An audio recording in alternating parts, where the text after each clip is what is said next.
लालची भाभी। करिश्मा, रेशमा और मनीषा 3 बहनें हैं। उनका एक भाई भी है, मयंक। मयंक अपनी बहनों को बहुत प्यार करता है, लेकिन मयंक की पत्नी सविता इस मामले में मयंक से बिल्कुल ही अलग है।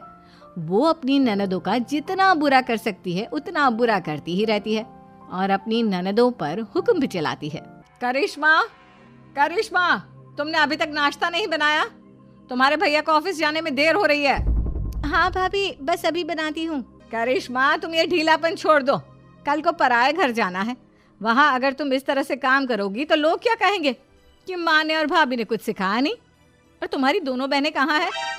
अब रेशमा मार्केट गई है और मनीषा सो रही है। क्या? सुबह के 8 बज रहे हैं और ये महारानी अभी भी सो रही है? ये कहते हुए सविता अपनी सास दुर्गा देवी के पास जाती है। माँ जी, देख रही हो अपनी बेटियों के तौर तरीके? क्या हुआ बहू, सुबह सुबह क्या कर दिया मेरी बेटियों ने? अरे एक तो अभी अभी उठकर किचन में गई है, दूसरी सुबह सुबह बाहर चली गई और तीसरी अभी तक सो रही है। क्या करूं मैं इन तीनों का? मैं तो परेशान हो गई हूँ। जा जाकर उठा उसे और रेशमा से मैं बात करती हूँ। सविता सीधा मनीषा के कमरे में जाती है और उससे कहती है, महारानी जल्दी उठो, सूरज सर पर आ गया है। भाभी थोड़ी देर और सोने दो ना, मैं रात को लेट सोई थी। वो क्या है ना, यूनिट टेस्ट चल रहे हैं। शराफत से उठती है या नहीं, या फिर पानी की भरी बाल्टी डालूं तेरे ऊपर? नहीं नहीं भाभी, मुझे बिस्तर में नहीं नहाना, उठती हूँ मैं। मनीषा जल्दी से उठकर बाथरूम में चली जाती है।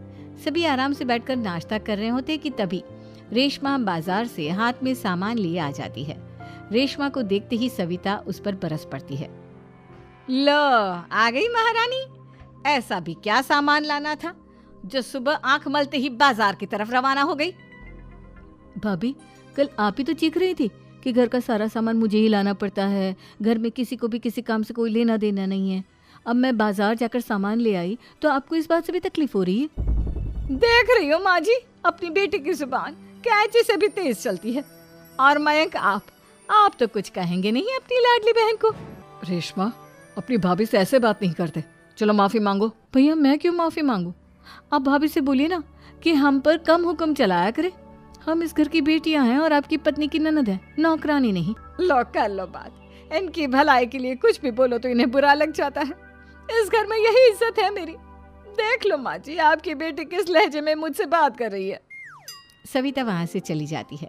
मयंक को बहुत गुस्सा आता है, वो भी वहां से चला जाता है। फिर करिश्मा रेशमा को समझाती है, रेशमा, तुम्हें भाभी से माफी मांग लेनी चाहिए थी ना। लेकिन दीदी, मैंने कुछ किया ही नहीं, तो मैं माफी क्यों मांगू? हाँ करिश्मा दीदी, रेशमा दीदी जैसे ही घर में आई भाभी ही उन पर चिल्ला रही थी। हाँ, मैं मानती हूँ कि गलती भाभी की थी। मैं तो इसलिए बोल रही हूँ कि भाभी ने माँ को तो पूरी तरह अपने वश में कर लिया है। वो हमारी बात सुनती ही नहीं।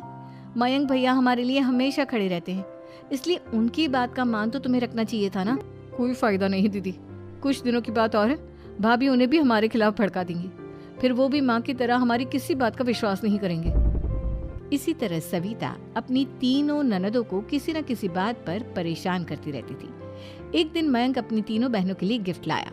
करिश्मा, ये तुम्हारे लिए हार का सेट। रेशमा, तुम्हारे लिए सुंदर सी ड्रेस।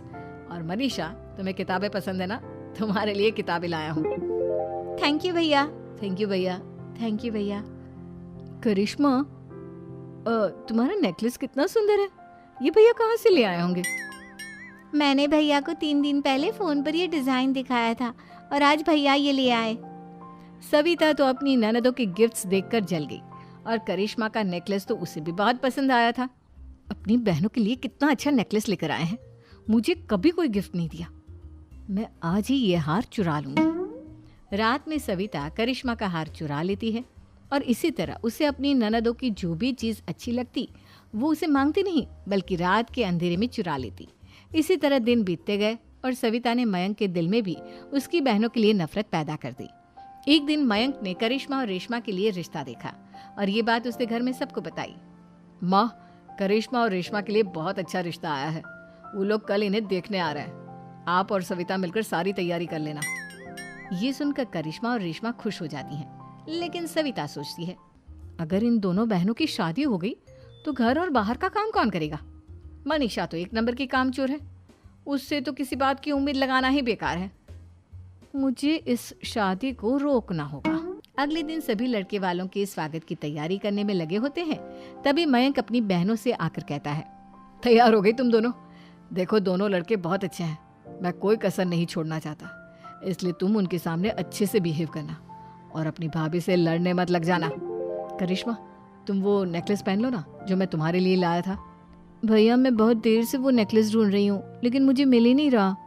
क्या तुमने नेकलेस खो दिया? तुम्हें पता भी है वो कितना महंगा था?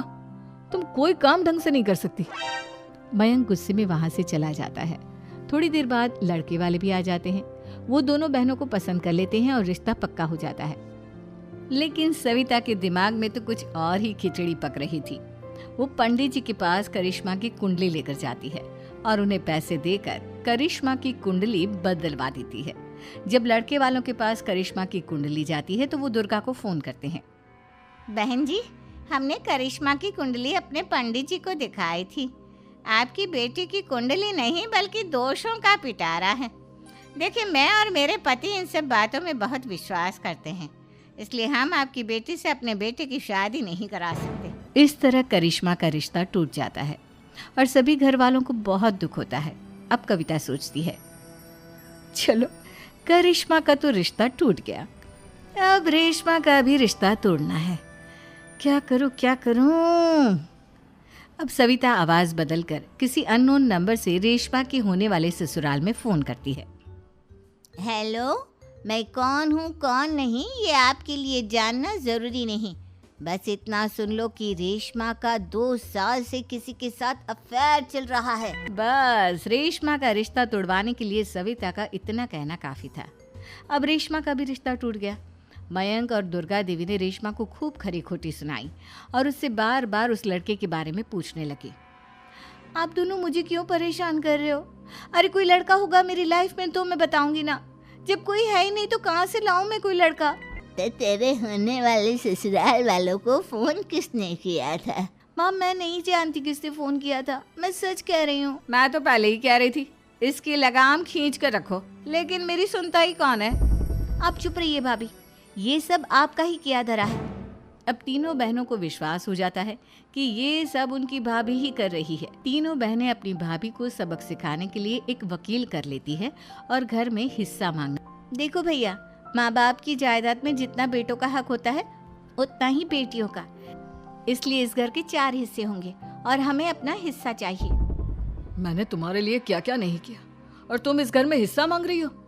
भैया, आप और माँ हम बहनों की कोई बात नहीं सुनते हो और भाभी हमारी शादी नहीं होने देगी क्योंकि उन्हें लगता है कि आप हमारी शादी में ज्यादा पैसा लगाओगे और उन्हें हम जैसी फ्री की नौकरानी कहाँ मिलेगी। तो हम भाभी के साथ तो रह नहीं सकते, हम बहनों को अपना हिस्सा चाहिए। अरे तुम्हें शर्म आनी चाहिए अपने भाभी पर ऐसा इल्जाम लगाते हुए। वो तुम्हारे बारे में कितना सोचती है। हाँ माँ, भाभी हमारे बारे में बहुत सोचती है, दिन रात बस यही सोचती रहती है कि किस तरह से अपनी तीनों ननदों को परेशान करूं और कभी मुझे पढ़ने भी नहीं देती। दोनों बहनों का रिश्ता भी तो इन्होंने ही तोड़वाया है और रात में हमारे कमरे में आकर हमारी चीजें भी चुराती हैं। इसी तरह सविता की तीनों ननदें अपनी बात पर अड़ी रही। अब कोर्ट में तारीख भी शुरू हो गई। जब सविता को लगा कि उसकी तीनों ननद इतनी आसानी से नहीं मानने वाली, तो उसने अपने पति और सास को सारी सच्चाई बता दी और अपनी तीनों ननद से माफी मांगी। मयंक और दुर्गा को भी अपनी गलती का एहसास हो गया।